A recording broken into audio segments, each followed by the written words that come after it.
सभी गुरु भगवंतों के चरणों में मेरा वंदन नमन और आप सभी को सादर जय जिनेन्द्र। मेरा टॉपिक है जीवन में प्रतिक्रमण की उपयोगिता। प्रतिक्रमण क्या है, ये अनिवार्य क्यों है, जीवन में इसकी उपयोगिता क्या है, इन सब का अर्थ महत्व मुझे गुरनिसा ने समझाया था और वंदना जी मारसा ने इसका पाठ करवाया था। तो इससे जो कुछ मैं समझ पाई हूँ आज मैं वो आपके समक्ष रखना चाहूँगी। अवश्यम करना द आवश्यकम अर्थात आवश्यक अवश्य करनीय है। वर्तमान में तीर्थंकर वाणी के रूप में 32 आगम माने गए हैं। इनमें 32वां आगम है आवश्यक सूत्र। आवश्यक अर्थात करणीय। आवश्यक का दूसरा नाम प्रतिक्रमण है। प्रतिक्रमण यानी पापों से पीछे हटना। प्रत्येक साधक का लक्ष्य पापों से मुक्त होकर शुद्ध आत्मस्वरूप को प्राप्त करना होता है और इन्हीं दोषों की शुद्धि के लिए जीवन में प्रत्येक साधक के प्रतिक्रमण उपयुक्त है। प्रतिक्रमण के द्वारा वो आलोचना और प्रायश्चित करके पुनः भविष्य में उन दोषों की पुनरावृत्ति नहीं करेगा ऐसी प्रतिज्ञा करता है। परमात्मा महावीर भगवान ने जीवन परम पवित्रता को प्राप्त करने का उपाय आवश्यक की आराधना बताया है। पाप से पीछे हटे बिना कोई भी जो धर्म आराधना में आगे नहीं बढ़ सकता है। प्रतिक्रमण से साधक अपने जीवन का गहराई से निरीक्षण करता है। उसके मन में, वचन में, काया में एक रूपता आती है। जीवन में जाने अनजाने होने वाली पाप क्रियाओं के प्रायश्चित हेतु प्रतिक्रमण उपयुक्त है। जैसे कि कुशल चिकित्सक परीक्षण करता है और शरीर में रहे हुए व्याधि को एक्सरे आदि के द्वारा बता देता है, उसी प्रकार प्रतिक्रमण भी प्रवृत्तियों का अवलोकन कर भगवान के समक्ष व्यक्त कर कर्म को हल्का करता है। जो पापकारी क्रियाएं हुई है, मन मुटा हुआ है, उन व्यक्तियों को, प्रसंग को सामने रखकर उस गलती का स्वीकार करता है और भाव विशुद्धि को पाता है। प्रतिक्रमण करने से जीव कर्म को खपाता है और उत्कृष्ट भाव आने पर तीर्थंकर नाम गोत्र कर्म का उपार्जन करता है। ज्ञाता धर्म कथांग सूत्र में शीघ्र मोक्ष जाने के 23 बोल में एक कारण उभयकाल प्रतिक्रमण का भी बताया है। इससे यह स्पष्ट है कि तीर्थंकर केवली या सामान्य केवली कोई भी अवस्था को प्राप्त करने के लिए आवश्यक महत्वपूर्ण उपाय है। प्रतिक्रमण साधक जीवन की एक अपूर्व क्रिया है। ये वह डायरी है जिसमें साधक अपने दोषों की सूची लिखकर हर रोज एक एक दोषों से मुक्त होने का उपक्रम कर सकता है।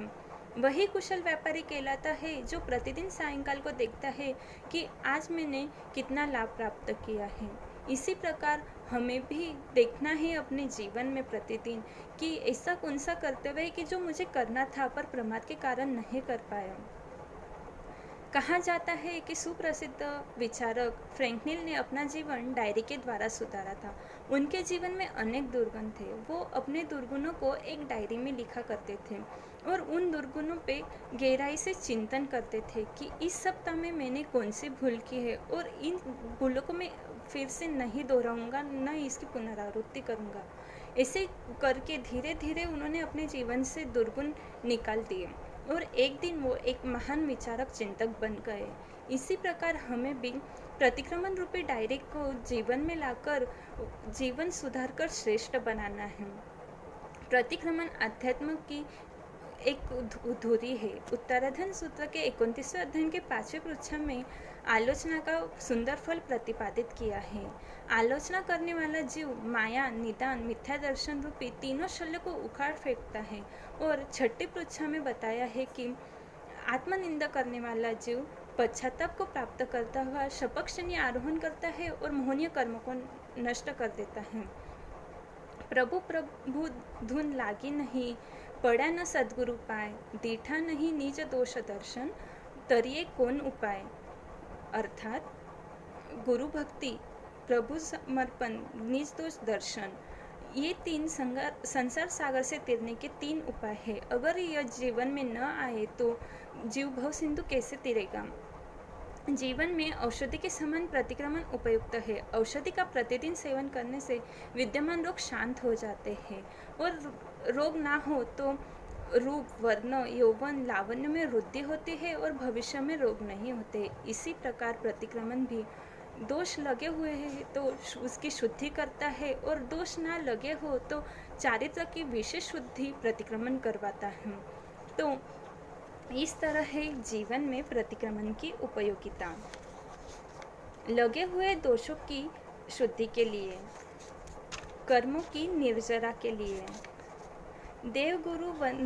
देवगुरु के वंदन और स्मरण के लिए, धर्म आराधना और ज्ञान वृद्धि के लिए, कषाय रहित होने के लिए, किए गए व्रतों की स्मृति के लिए। तो आवश्यक सूत्र अपने दोषों को दूर करने की एक मनोवैज्ञानिक साधना पद्धति है। कर्म निर्जरा चाहिए, पुण्य पूंजी चाहिए, तो ज़रूरी समझकर नित्य प्रतिक्रमण करना चाहिए। अंत में इतना ही कहना चाहूँगी, तिथि तिथि प्रतिक्रमण करने का आप नियम बनाना, गुरनिसा के चरणों में श्रद्धा रूपी अर्पण करना, तभी सार्थक होगा हमारा ये पुण्य स्मरण मनाना, पुण्य स्मरण मनाना। इन्हीं शुभ भाव के साथ मैं कोमल विजय जी छाजेड़ जामनेर से, उम्र 24 साल, और मुझसे कुछ गलत कहा गया हो तो तहे दिल से क्षमा याचना करती हूँ, खमत खामना। जय गुरनी सरिता, जय महावीर।